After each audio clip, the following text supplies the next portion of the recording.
ತೀವ್ರ ಬೇಸಿಗೆಯ ಬಿಸಿಲಿನಿಂದ ಬಳಲ್ತಾ ಇದ್ದಂತಹ ರಾಜ್ಯದ ಜನತೆಗೆ ಭಾರತೀಯ ಹವಾಮಾನ ಇಲಾಖೆ ಮಳೆಯ ಸಿಹಿ ಸುದ್ದಿಯನ್ನ ನೀಡಿದ್ರು ಕೂಡ ಅದರ ಜೊತೆಗೆ ಭಾರಿ ಎಚ್ಚರಿಕೆಯನ್ನ ಕೂಡ ರವಾನಿಸಿದೆ. ಮುಂದಿನ 7 ದಿನಗಳ ಕಾಲ ರಾಜ್ಯದ ವಿವಿಧ ಭಾಗಗಳಲ್ಲಿ ಗುಡುಗು ಮಿಂಚು ಸಹಿತ ಭಾರಿ ಮಳೆಯಾಗುವಂತಹ ಸಾಧ್ಯತೆ ಇದೆ ಅಂತ ಇಲಾಖೆ ಮುನ್ಸೂಚನೆಯನ್ನ ನೀಡಿದೆ.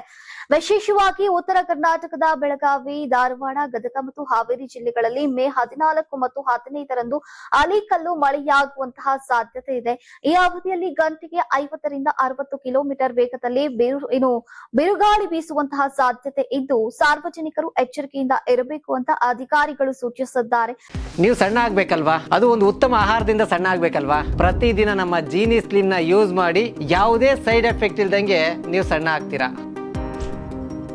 ಈ ವೇಳೆ ದಕ್ಷಿಣ ಒಳನಾಡಿನ ಶಿವಮೊಗ್ಗ, ಚಿಕ್ಕಮಗಳೂರು ಮತ್ತು ಕೊಡಗು ಜಿಲ್ಲೆಗಳಲ್ಲೂ ಕೂಡ ಮೇ 15ರಂದು ಆಲಿಕಲ್ಲು ಮಳೆಯ ಸಾಧ್ಯತೆ ವ್ಯಕ್ತವಾಗಿದೆ. ಇನ್ನು ರಾಜಧಾನಿ ಬೆಂಗಳೂರಿನಲ್ಲಿ ಮುಂದಿನ 48 ಗಂಟೆಗಳ ಕಾಲ ಮೋಡ ಕವಿದ ವಾತಾವರಣ ಮುಂದುವರಿಯಲಿದ್ದು ಸಂಜೆ ಅಥವಾ ರಾತ್ರಿ ವೇಳೆಗೆ ಸಾಧಾರಣ ಮಳೆಯಾಗುವಂತಹ ನಿರೀಕ್ಷೆ ಇದೆ. ಇದರಿಂದಾಗಿ ನಗರದ ತಾಪಮಾನದಲ್ಲಿ ಇಳಿಕೆಯಾಗುವಂತಹ ಸಾಧ್ಯತೆ ಇದ್ದು ವಾತಾವರಣ ತಂಪಾಗಿರಲಿದೆ. ಎಲ್ಲವೂ ಅಂದುಕೊಂಡಂತೆ ನಡೆದ್ರೆ ಮೇ 16ರ ಸುಮಾರಿಗೆ ನೈಋತ್ಯ ಮಾನ್ಸೂನ್ ಅಂಡಮಾನ ಸಮುದ್ರ ಪ್ರವೇಶಿಸುವಂತಹ ಸಾಧ್ಯತೆ ಇದೆ. ಇದರ ಪರಿಣಾಮವಾಗಿ ಈಗ ರಾಜ್ಯದಲ್ಲಿ ಮಳೆಯ ಚಟುವಟಿಕೆ ಮತ್ತಷ್ಟು ಚುರುಕುಗೊಳ್ಳುವಂತಹ ಸಾಧ್ಯತೆ ಇದೆ.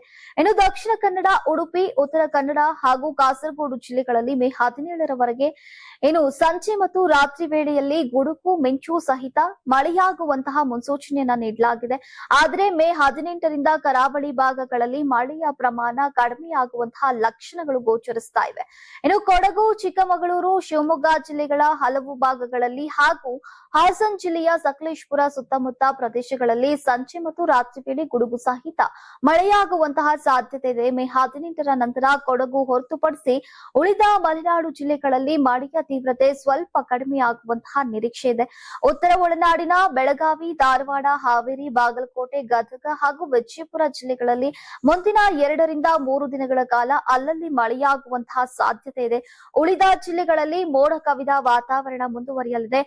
ದಕ್ಷಿಣ ಒಳನಾಡಿನ ಮೈಸೂರು ಜಿಲ್ಲೆಯ ಹಲವು ಭಾಗಗಳಲ್ಲಿ ಸಾಧಾರಣ ಮಳೆಯಾಗುವಂತಹ ನಿರೀಕ್ಷೆ ಇದೆ. ಗಾಳಿಯ ಒತ್ತಡಕ್ಕೆ ಹೆಚ್ಚಾದಲ್ಲಿ ಈಗ ದಾವಣಗೆರೆ, ವಿಜಯನಗರ ಮತ್ತು ಚಿತ್ರದುರ್ಗ ಜಿಲ್ಲೆಗಳಲ್ಲೂ ಕೂಡ ಮಳೆ ಸಾಧ್ಯತೆ ಇದೆ.